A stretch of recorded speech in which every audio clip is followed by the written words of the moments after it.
You got the offer. Here's how to determine if the job is a right fit. Although a job offer is an exciting accomplishment, I don't want your judgment to be clouded by the salary or other shiny objects. The truth is, even if you get an offer, sometimes it might not be right for you. And that's what we'll talk about today. But first, I'm Sarah Doody, founder and CEO of Career Strategy Lab, the career incubator for UX, product, and tech professionals who are determined to grow their careers in the field of UX and product development. I've heard it time and time again. I don't like my job, but I've heard if I leave before a year, it will look bad.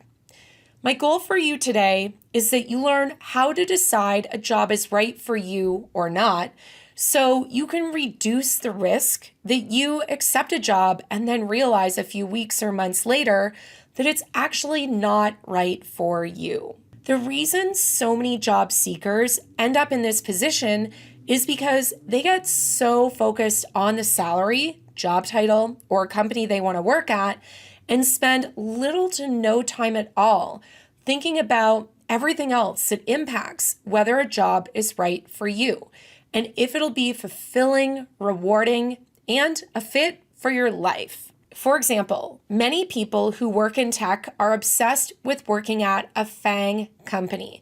FANG is short for Facebook, Apple, Amazon, Netflix, Google.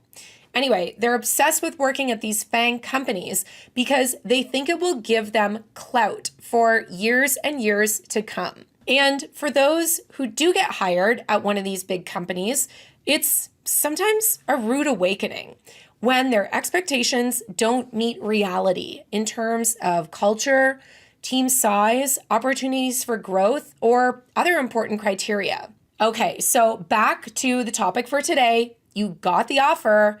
How to determine if it is right for you. Okay, there are 3 things to consider. So grab a piece of paper, pause this if you need to, but you're going to want to write these down.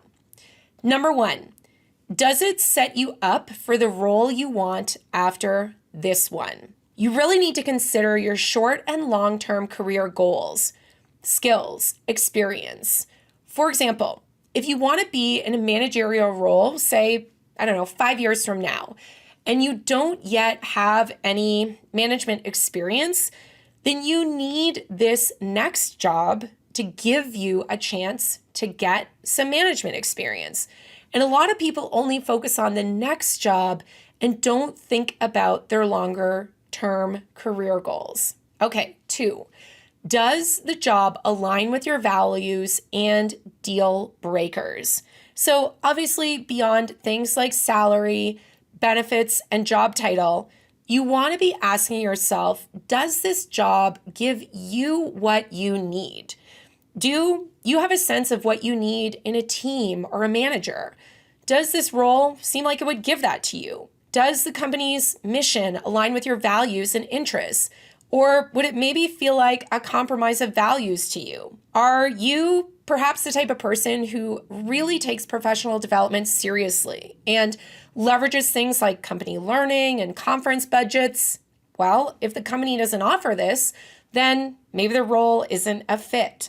Think about things like this to help you decide if the role is right for you. 3, what would my day-to-day look like? Does that work for my lifestyle? Now, I want you to think about your schedule, commute, working environment, etc. What do you need to help you feel productive and like you can perform at your best?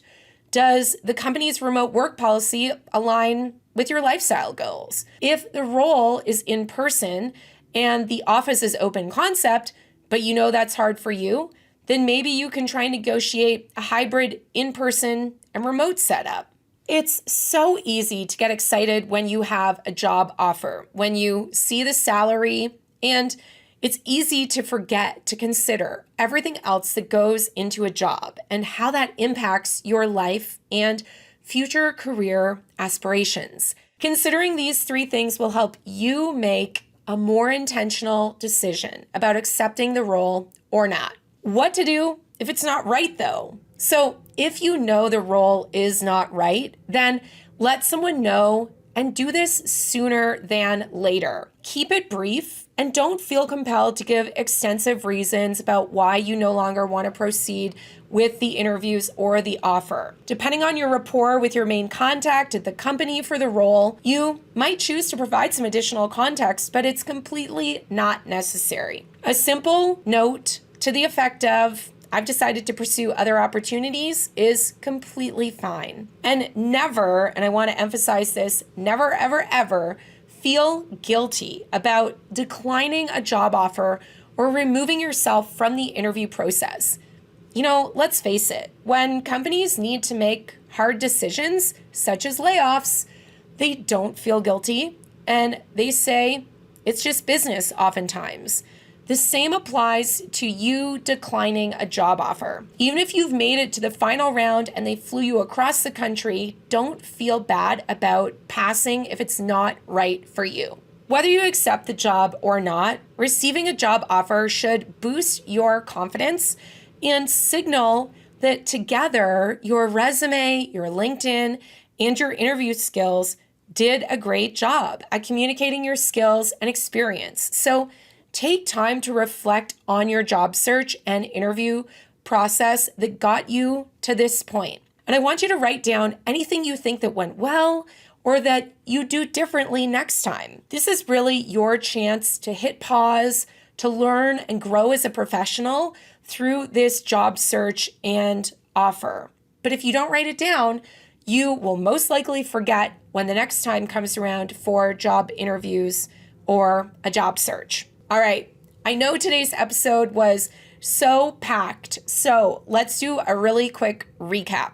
We talked about why it's important to think beyond salary and evaluate your values, deal breakers, and how the role would set you up for future roles. I shared strategies for what to do if a job offer is not right and how you could decline that job offer.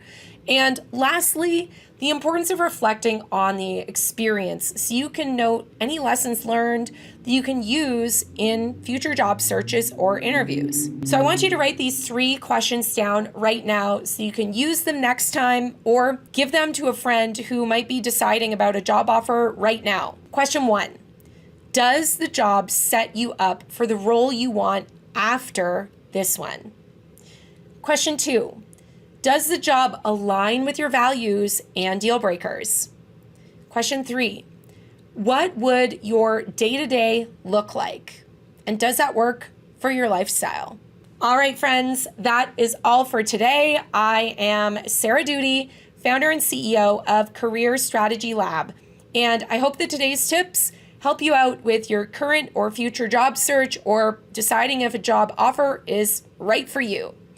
If you've found this content helpful, I would truly appreciate it if you would leave a review, a comment, give the like button a click, or share this with someone that you think would find a lot of value in it.